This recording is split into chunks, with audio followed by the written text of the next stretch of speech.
Hello students, हम कर रहे हैं इनकम टैक्स। इनकम टैक्स के अंदर अभी हमारा कैपिटल गेन हेड चल रहा है, यानी कि हेड नंबर हमारा 4 है, कैपिटल गेन। इसके अंदर एक लेक्चर मैं पहले अपलोड कर चुका हूं और उसके अंदर मैंने आपको समझाया था कि कैपिटल एसेट क्या होती है ना। पहले हम समझ चुके हैं कैपिटल गेन के अंदर कि कैपिटल एसेट क्या होती है, इसको एकदम डिटेल के अंदर।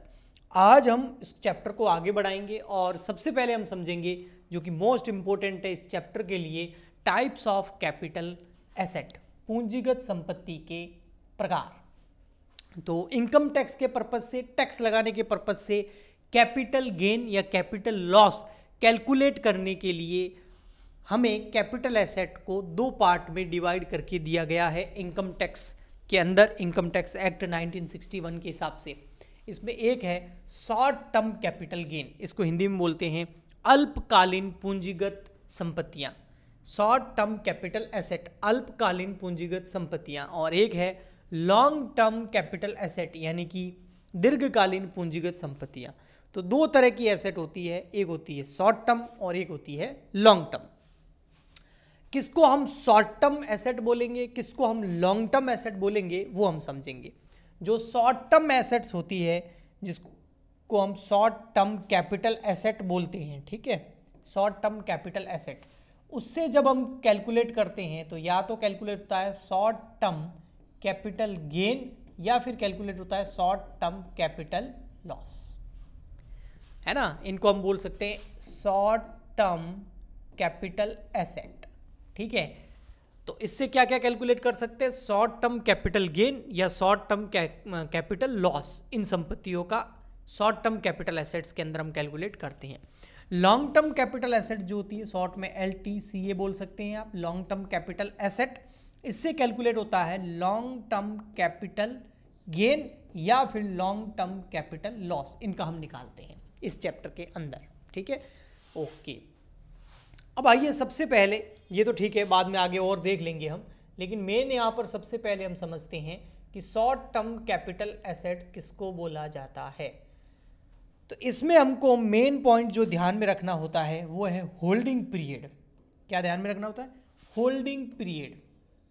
कोई एसेट जब आपने खरीदी, जब आपने उसको एक्वायर किया, जब उस एसेट्स का एक्विजिशन हुआ किसी भी संपत्ति का, वो एक्विजिशन करने के बाद में आपने कितने टाइम तक उसको होल्ड करके रखा, उसको अपने आप पास में रखा, उसको बेचा नहीं, उसको बेचा नहीं, आपने कितने टाइम तक उस एसेट्स को अपने पास में होल्ड करके रखा।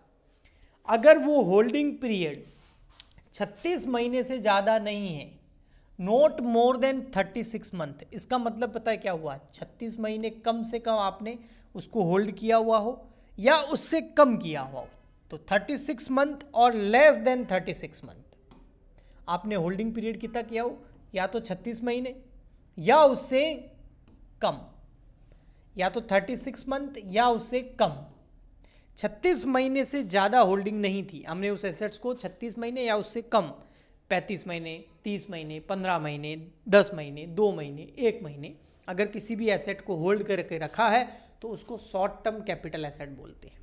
तो शॉर्ट टर्म कैपिटल एसेट बिल्कुल सिंपल है, ऐसी एसेट्स जिसको हमने होल्ड करके रखा है 36 महीने से कम पीरियड के लिए, अवधि के लिए, वो हो गई short term capital asset. Okay, long term capital asset कौन सी होती है? वो एसेट जिसको हमने खरीदने के बाद, एक्वायर करने के बाद, परचेज करने के बाद में होल्ड कर रखा है 36 महीने से ज़्यादा, मोर देन 36 मंथ, 36 महीने से ज़्यादा, होल्डिंग पीरियड 36 मंथ से ज़्यादा है, 36 महीने या उससे कम है तो उसको हम शॉर्ट टर्म कैपिटल एसेट बोल देंगे। और अगर किसी एसेट्स को हमने 36 महीने से ज़्यादा पीरियड के लिए होल्ड कर रखा है, 37 महीने, 38 महीने, 40 महीने, 50 महीने, 60 महीने, 100 महीने, 150 महीने, 36 महीने से ज़्यादा, तो उसको हम बोलेंगे लॉन्ग टर्म कैपिटल एसेट। तो एसेट ही होगी। शॉर्ट टर्म और लॉन्ग टर्म कैसे डिसाइड करना है कि उसका होल्डिंग पीरियड क्या है। होल्डिंग पीरियड 36 महीने या उससे कम है तो शॉर्ट टर्म कैपिटल एसेट, 36 महीने से ज़्यादा है तो लॉन्ग टर्म कैपिटल एसेट। बिल्कुल सिंपल हो गया, ठीक है। बट यहाँ पे आ जाते हैं प्यारे से एक्सेप्शंस, यानी कि अपवाद। जी हाँ, क्या आ जाते हैं? अपवाद। 3 अपवाद है। अपवाद नंबर ए, अगर कोई फाइनेंशियल एसेट है, ओके, अगर कोई लिस्टेड सिक्योरिटीज़ हैं, लिस्टेड सिक्योरिटीज़ कौन सी होती है, जो शेयर मार्केट के अंदर ऐसे शेयर जिसको खरीदा और बेचा जा सकता है, वो लिस्टेड सिक्योरिटीज़ होती है ना, सूचीबद्ध सिक्योरिटी। सिक्योरिटी का मतलब equity share, preference share, debenture, stocks, bonds, जो कि शेयर मार्केट में लिस्टेड हैं, उसको खरीद सकते हैं, बेच सकते हैं, वो लिस्टेड सिक्योरिटीज़ हो गई। Units of union trust, units of mutual fund और जीरो कूपन बॉन्ड, अगर ये वाली संपत्तियां हैं, और अब आपको डिसाइड करना है, एक्सेप्शन है ना, ये वाली संपत्तियां कौन सी, फाइनेंशियल एसेट्स, वित्तीय संपत्ति, listed securities, units of union trust, units of mutual fund और जीरो कूपन बॉन्ड, ये वाली संपत्तियां हैं। अब आपको अगर पता करना है इन संपत्तियों के अंदर कि ये शॉर्ट टर्म है या लॉन्ग टर्म है, तो यहाँ पर 36 महीने काम नहीं आएंगे। वैसे हम 36 महीने के हिसाब से कर लेते हैं, 36 महीने उससे कम होल्डिंग है तो शॉर्ट टर्म, 36 महीने से ज़्यादा है तो लॉन्ग टर्म। लेकिन यहाँ पर हमको होल्डिंग पीरियड जो देखना है वो देखना है 12 मंथ्स, यानी कि होल्डिंग अगर 12 महीने या उससे कम है तो शॉर्ट टर्म मानेंगे, 12 महीने या उससे ज़्यादा है तो उसे लॉन्ग टर्म मानेंगे, लेकिन केवल इन एसेट्स के अंदर। इसके अलावा बाकी सब 36 महीने के अंदर कवर हो जाएगी। आई होप आपको समझ में आ गया होगा। नेक्स्ट चलते हैं। और एक एक्सेप्शन है डेप्रीशिएबल एसेट, ऐसी संपत्तियां जिनके ऊपर डेप्रीशिएशन लगता है। अगर डेप्रीशिएबल एसेट है तो फिर मशीनरी हो गई, प्लांट हो गई, बिल्डिंग हो गई, अगर डेप्रीशिएशन लग रहा है उसके ऊपर तो वो always treated as short term capital asset. ऐसी संपत्तियां जिनके ऊपर डेप्रीशिएबल अलाउड है, डेप्रीशिएशन लगता है, तो उनको हमेशा शॉर्ट टर्म कैपिटल एसेट मानना है। उसमें फिर आपको होल्डिंग पीरियड देखने की ज़रूरत नहीं है, 36 महीने 12 महीने कुछ नहीं देखना। डेप्रीशिएशन लगता है तो फिर आपको केवल उसको शॉर्ट टर्म कैपिटल एसेट मानना है। ओके, नेक्स्ट है एक्सेप्शन नंबर, अपवाद नंबर सी। इसमें बताते हैं अनलिस्टेड सिक्योरिटीज़। यहाँ पर मैंने बात करी थी लिस्टेड सिक्योरिटीज़ की, देखो यहाँ पर मैंने किसकी बात करी थी, लिस्टेड सिक्योरिटीज़ की, तो उस केस में तो 12 महीने देखते हैं। लेकिन यहाँ मैं बात कर रहा हूँ अनलिस्टेड सिक्योरिटीज़, तो इस केस में 24 महीने काम आएंगे आपका। अगर 24 महीने या उससे कम है तो शॉर्ट टर्म, और 24 महीने या उससे ज़्यादा होल्डिंग पीरियड है तो लॉन्ग टर्म। ओके, इसके अलावा कोई लैंड है, बिल्डिंग है या दोनों, तो इसमें देखना पड़ेगा डेट ऑफ ट्रांसफ़र। अगर कोई भी लैंड थी या बिल्डिंग थी जिसके ऊपर डेप्रिसिएशन नहीं, लैंड के ऊपर वैसे भी डेप्रिसिएशन नहीं लगता है, ठीक है, मान लेते हैं बिल्डिंग पे भी नहीं लगता क्योंकि बिजनेस नहीं करते हैं तो डेप्रिसिएशन नहीं लगाया। ओके, और बोथ या दोनों, इनको आप शॉर्ट टर्म या लॉन्ग टर्म मानना है तो इसमें हमें देखना पड़ेगा कि इनकी डेट ऑफ ट्रांसफर क्या है। ट्रांसफर मतलब आपने इसको कब हस्तांतरित किया। ट्रांसफर क्या होता है आगे डिटेल में अभी बताऊंगा मैं, यानी कि कब आपने इसको बेच दिया, सोल्ड किया, वो डेट देखनी पड़ेगी। अगर आपने किसी लैंड, बिल्डिंग या दोनों को 1 अप्रैल 2017 से पहले अगर ट्रांसफर कर दिया है, बेच दिया है, तो यहाँ पर आपको 36 मंथ ही देखने पड़ेंगे। अगर लॉन्ग टर्म या शॉर्ट टर्म डिसाइड करना है तो कितने देखने पड़ेंगे, 36 मंथ। बट अगर आपने जो ट्रांसफ़र किया है वो किया है ऑन और आफ्टर, या तो 1 अप्रैल 2017 को ट्रांसफ़र किया या उसके बाद में उस लैंड को, बिल्डिंग को और उसको ट्रांसफ़र किया है, तो फिर आपको यहाँ देखने हैं 24 मंथ्स। अगर 24 महीने या उससे कम है तो शॉर्ट टर्म, 24 महीने या उससे ज़्यादा है तो लॉन्ग टर्म। ठीक है सर, समझ में आ गया हमको। लेकिन ये बता दीजिए कि इससे होगा क्या। शॉर्ट टर्म कैपिटल एसेट और लॉन्ग टर्म कैपिटल एसेट में क्या डिफरेंस है। डिफरेंस तो मतलब डिसाइड तो कर लिया, लेकिन ऐसा क्यों करते हैं, उससे क्या हो जाएगा, शॉर्ट टर्म कैपिटल एसेट या लॉन्ग टर्म कैपिटल एसेट।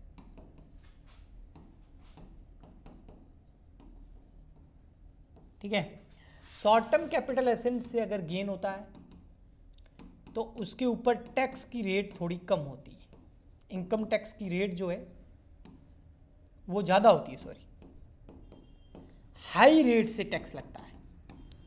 और अगर लॉन्ग टर्म कैपिटल एसेट है, आपने बहुत ज़्यादा उसको होल्ड कर रखा है, 36 महीने से ज़्यादा, कुछ केसेस में 12 महीने से ज़्यादा, कुछ केसेस में 24 महीने से ज़्यादा, तो यहाँ पर आपको लोअर टैक्स रेट से टैक्स पे करना पड़ता है।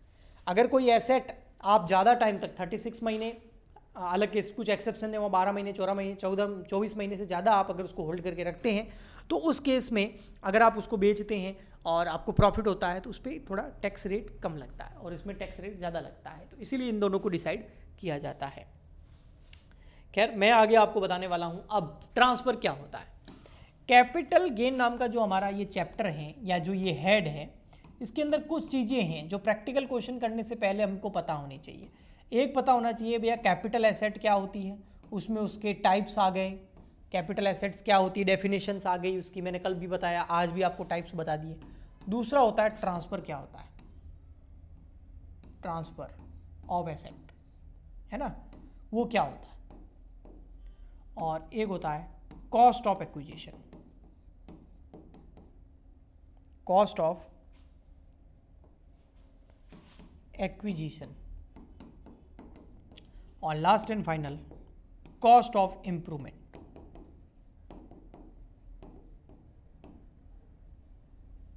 ठीक है, अब देखो यहां पे देखो, जो कैपिटल एसेट है, पूंजीगत संपत्तियां क्या होती है वो बता दिया, क्या होती है वो हमने डिटेल में समझ लिया। ठीक है, और टाइप्स भी देख लिए, टाइप में शॉर्ट और लॉन्ग दोनों देख ली क्या होती है, कब शॉर्ट टर्म कब लॉन्ग टर्म।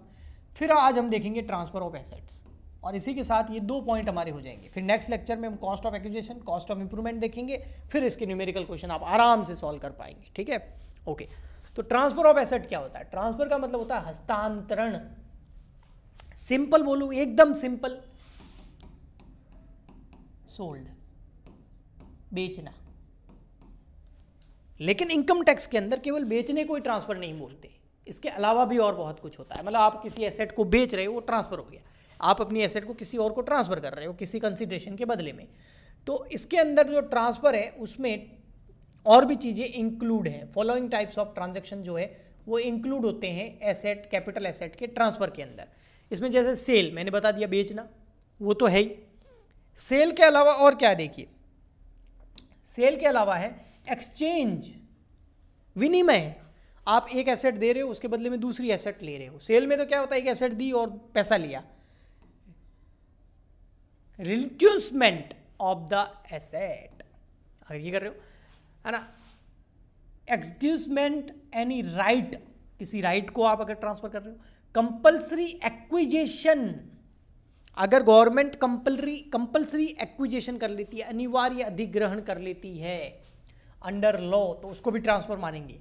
या फिर आप कैसी कैपिटल एसेट को कन्वर्ट कर रहे हो स्टॉक इन ट्रेड के अंदर, आपके पास कोई संपत्ति पड़ी थी, आप उसको अपने व्यापार के अंदर एज ए स्टॉक इन ले गए और उसको बेच रहे हो। ठीक है, जैसे एक प्रॉपर्टी डीलर है, उसके पास में कोई प्रॉपर्टी पड़ी, उसका काम ही है प्रॉपर्टी डीलिंग करना, वो उसने अपनी एसेट को भी वहीं पर स्टॉक इन ट्रेड रख दिया। ओके, तो ये। या फिर maturity of redemption of zero coupon bond, zero coupon bond जिस दिन मैच्योर हो जाएंगे उसको भी ट्रांसफर बोलेंगे। या part performance of the contract, जैसे some time position of immovable property given in consideration the part performance of a contract, कोई पोजीशन कर लेते हो किसी इमूवेबल प्रॉपर्टी का, तो उसको भी ट्रांसफर बोला जाता है। तो इन सबको चीज़ों को ट्रांसफर बोला जाता है। हमारे इस जो कोर्स है, सिलेबस है, उसके अंदर अधिकतर सेल आता है, ज़्यादा से ज़्यादा एक्सचेंज आ सकता है, बाकी सेल के अलावा ज़्यादा चीज़ें आती नहीं है। ये तो ठीक है, डेफिनेशन है, इसीलिए आपको याद रखना पड़ेगा कि आपको ट्रांसफ़र किस किस को बोला जाता है। हमको ज़्यादा से ज़्यादा बेचना आएगा न्यूमेरिकल क्वेश्चन के अंदर। ये एसेट थी, आपने बेच दी, बताओ कितना कैपिटल गेन लगेगा, शॉर्ट टर्म में या लॉन्ग टर्म में, पहले ये डिसाइड करना होगा, फिर उस हिसाब से उसके ऊपर टैक्स लगाना होगा। ठीक है, तो आज के लेक्चर के अंदर हमने ये 2 पॉइंट समझ लिए मोटा मोटी। ठीक है, अब कल जो नेक्स्ट लेक्चर आएगा उसमें cost of acquisition, cost of improvement देखेंगे, फिर न्यूमेरिकल क्वेश्चन सॉल्व कैसे करते हैं उसका फॉर्मेट बता दूंगा, फिर आप आराम से क्वेश्चन सॉल्व कर सकते हैं। इन वीडियो से अगर आपको हेल्प मिल रही है तो आप please like, share, subscribe and comment कीजिए। आप हमारा टेलीग्राम चैनल ज्वाइन कर सकते हैं, और टेलीग्राम चैनल का नाम मैं बता देता हूँ, उससे आपको काफ़ी सारी हेल्प हम और प्रोवाइड कराने की कोशिश करेंगे। CWG for BCom। आप चाहे तो मुझे इंस्टाग्राम पे ज्वाइन कर सकते हैं, इंस्टा ID है @commerce वाले गुरुजी, कॉमर्स वाले गुरुजी। लिंक इन वीडियो के नीचे डिस्क्रिप्शन बॉक्स में आपको मिल जाएंगे, टेलीग्राम और इंस्टा का। लाइव क्लासेस मेरे से लेना चाहते हैं तो आप हमारी ऐप डाउनलोड कर सकते हैं। ऐप का लिंक भी इस वीडियो के नीचे डिस्क्रिप्शन बॉक्स में आपको मिल जाएगा। ऐप का नाम है कॉमर्स वाले गुरुजी, प्ले स्टोर में मिल जाएगा। ओके, CWG की फुल फॉर्म यही है, कॉमर्स वाले गुरुजी। हम मिलते हैं नेक्स्ट वीडियो में, आज के लिए इतना ही। Like share subscribe and comment जरूर कीजिए। Thank you, bye bye.